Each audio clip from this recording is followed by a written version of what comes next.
CIMIC-House was the British Army-led multinational division's centre of civil-military cooperation activities in the Iraqi town of Al-Amarah. It was situated in the former residence of the Ba'ath Party governor of Maysan province. Determined to take the strongpoint, militia of the Shia Mahdi army launched sustained attacks on the British positions at CIMIC-House and the neighbouring Ping Palace, the seat of local government. Beginning on 5 August 2004, Al-Amarah was garrisoned by fewer than 90 soldiers from Y Company of the 1st Battalion, the Princess of Wales's Royal Regiment, and 60 from the Royal Welsh Fusiliers. Both units were part of the 1st Mechanised Brigade on TELICIV. The forces in Amarah were isolated some 20 miles from the main battle group in Abu Naji, and dependent on convoys for resupply. During the siege, they faced an estimated 500 militia who launched a total of 86 assaults on the compound over the next 23 days.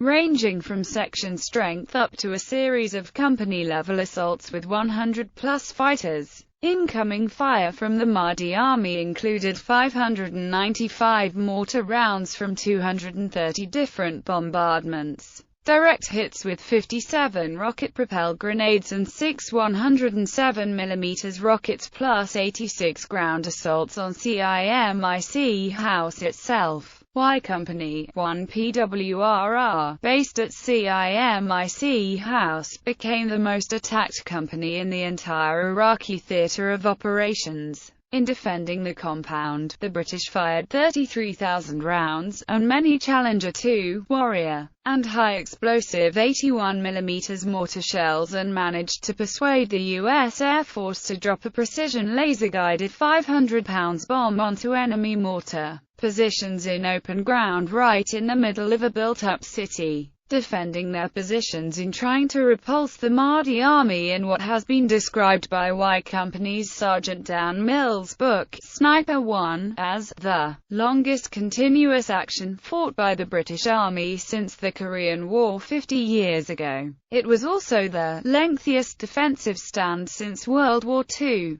Fighting reached a peak between the 5 and the 25th of August when the intensity was such that armoured convoys were unable to reach the base to resupply the British. Although none of the waves of infantry attacks by the Mahdi army got within 30 metres of the British lines. During this time, Commanding Officer Captain Charlie Curry was given permission to withdraw by his commanding officer if he felt events on the ground required it, but refused to have his men leave their posts. At the end of the siege, 6 British soldiers were injured seriously in the battle. The only fatality on the British side was Private Chris Raymond, who died when a traffic barrier fell on his head, after the linkage was caught by a snatched Land Rover which was entering the camp in a convoy, under heavy enemy fire. Mahdi army casualties at the end of the battle were estimated by the British to be at least 200 dead, leaving them as a seriously depleted force in Al-Amarah, incapable of attacking the British in large numbers for the remainder of the coalition